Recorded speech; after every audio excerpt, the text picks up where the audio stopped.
दोस्तों, इस देश में गैस सिलेंडर की बिल्कुल भी कमी नहीं है, पेट्रोलियम की बिल्कुल भी कमी नहीं है। अफवाहों पर बिल्कुल भी ध्यान न दें। ये काला बाजारी करने वाले लोग जानबूझकर अफवाह फैलाते हैं, क्योंकि अफवाह फैलाने से जो सिलेंडर इजीली अवेलेबल है, इसको ये लोग अपने घरों में, अपने गोडाउन में दबा लेते हैं। वही 800-900 हज़ार रुपए का सिलेंडर जो है, वो 2500-5000 में ये लोग बेचने के लिए ऐसी अफवाहें फैला रहे हैं। तो आप सबसे निवेदन है कि काला बाजारी की अफवाह के चक्कर में ना पड़े, ज्यादा स्टॉक बिल्कुल भी ना रखें। जो रेगुलर 1-2 सिलेंडर आपके घर आता है उसको आने दीजिए। आप इन लोगों की बातों में आकर 10-10 सिलेंडर अपने घर में रख लेंगे तो फिर तो स्टॉक तो लेस हो ही जाएगा, फिर तो देश में समस्या पैदा हो ही जाएगी। बिल्कुल भी इस देश में गैस की कोई कमी नहीं है। अफवाहों पे ध्यान ना दें और भारत सरकार पर इस प्रकार का दबाव ना बनाएं कि ईरान की तरफ से बोलो, कि इजराइल की तरफ से बोलो। हमारी पॉलिसी जो है वो गुटनिरपेक्षता की है और पंचशील के सिद्धांतों की है। गुटनिरपेक्षता क्या है आप समझ लीजिए कि हम सामाजिक, सांस्कृतिक, राजनीतिक संगठन में तो रह सकते हैं, जैसे सार्क है, आसियान है, G20 है, ब्रिक्स है। इसमें से कोई सांस्कृतिक संगठन है, कोई राजनीतिक संगठन है, कोई खेल का संगठन है, कोई व्यापारिक संगठन है। हम इन अंतर्राष्ट्रीय संगठनों में तो रह सकते हैं, किंतु हम किसी भी सैन्य संगठन में नहीं रह सकते, किसी भी सैन्य गुट में नहीं रह सकते। जैसा कि नेटो हो गया, सेंटो हो गया, या अभी वर्तमान समय में ईरान का एक युद्ध का गुट हो गया, दूसरे तरफ इजराइल या अमेरिका का गुट हो गया। जब युद्ध के गुटों की बात आएगी तो हम इनमें से किसी भी गुट के सदस्य नहीं रहेंगे। आप कहते हैं पंडित जवाहरलाल नेहरू ने ये किया वो किया, तो ठीक है जी, पंडित जवाहरलाल नेहरू ने तो गुट निरपेक्षता का आंदोलन चालू किया था। नासिर मिस्र से, नेहरू भारत से, टीटो युगोस्लाविया से। बेलग्रेड में ये सम्मेलन हुआ था युगोस्लाविया में, गुट निरपेक्षता का सम्मेलन। हम किसी भी युद्ध के संगठन में नहीं रहेंगे। तो नरेंद्र मोदी जी उसी गुट निरपेक्षता का तो पालन कर रहे हैं भाई। तो बार बार उन पर दबाव देकर क्यों अपने देश को संकट में डाल रहे हो कि ईरान की तरफ से बोलो, कि इजराइल की तरफ से बोलो? नहीं, सैन्य मामलों में हम किसी की तरफ से भी नहीं बोलेंगे, हम तटस्थ रहेंगे। यही हमारी पॉलिसी है और इसी के कारण देश आज सुरक्षित है। आप दुबई को सबसे सुरक्षित कहते थे, वहां पर भी आज मिसाइल गिर रही है, बहरीन में गिर रही है, सऊदी अरब में गिर रही है, ओमान कतर में गिर रही है, ईरान में गिर रही है, इराक में गिर रही है। भारत सुरक्षित है। क्यों? क्योंकि प्रधानमंत्री श्री नरेंद्र मोदी जी को यह पता है कब कहां क्या बोलना है और कहां चुप रहना है। यह भी एक कूटनीति का अंग होता है। खामनेई साहब एक बड़े वर्ग के धर्मगुरु थे, उनकी मौत पर रो भी रहे हैं, मातम भी मना रहे हैं, दैट्स ओके। हमारा भी धर्म गुरु कोई खत्म होगा, हमारा स्पिरिचुअल गुरु, उनका शरीर शांत होगा, हमारी आंख से भी आंसू आएगा। लेकिन ये अपने इस गम में देश के हितों को ध्यान रखना बहुत जरूरी है। बोलते बोलते ईरान के फेवर में बोलते बोलते ऐसा ना हो जाओ कि भारत के खिलाफ ही बोलने लग जाओ। बोलते बोलते अपनी सेना पर हमला ही ना कर दो। बोलते बोलते अपनी संपत्तियों को नुकसान ना पहुंचाने लग जाओ देश की। फिर सारी दुनिया यही बोलेगी देखो जी मुसलमान गद्दार होता है, ये तो अपने ही देश पे तोड़फोड़ कर रहे हैं। तो भाई गम मनाओ, लेकिन भारत विरोधी ना हो जाओ, है ना। हमारी कूटनीति अलग है, आपका गम अलग है।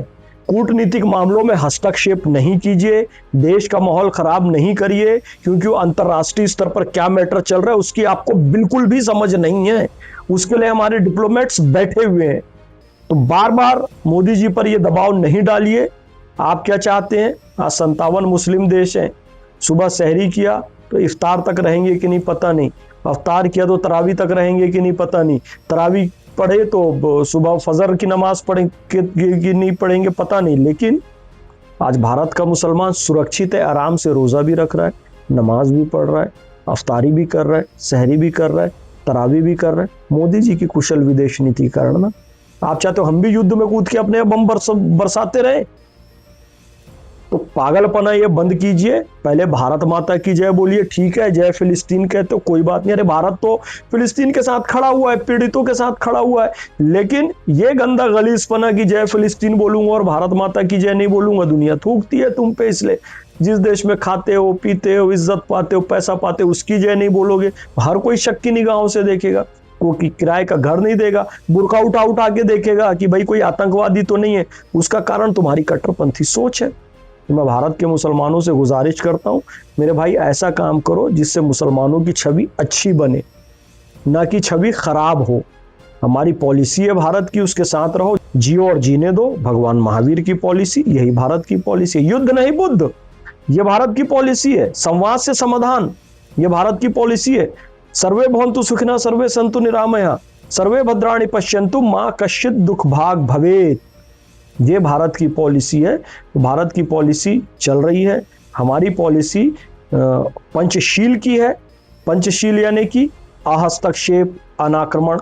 हम किसी के आंतरिक मामले में हस्तक्षेप नहीं करेंगे। अनाक्रमण, हम परस्पर एक दूसरे पर किसी पर आक्रमण नहीं करेंगे।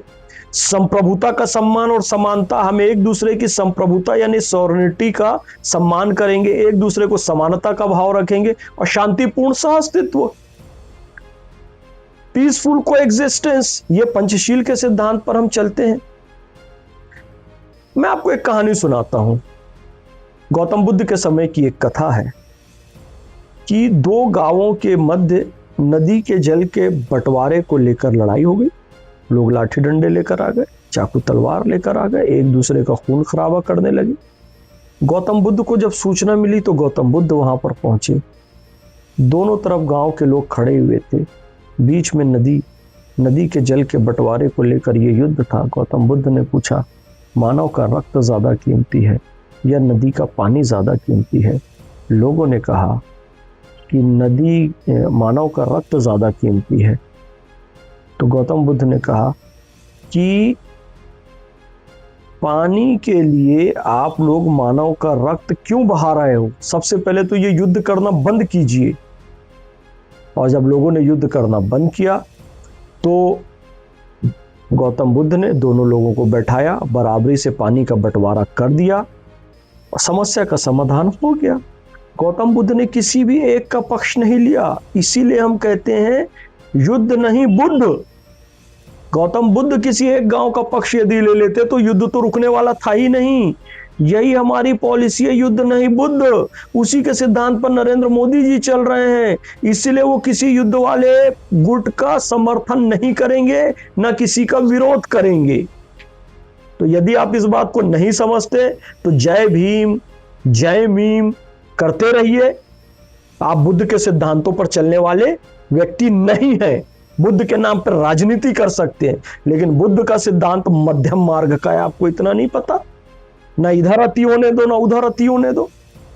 प्रधानमंत्री नरेंद्र मोदी जी बुद्ध के मार्ग पर चल रहे हैं और यह सही कूटनीति है और सही विदेश नीति है। जय हिंद, भारत माता की जय।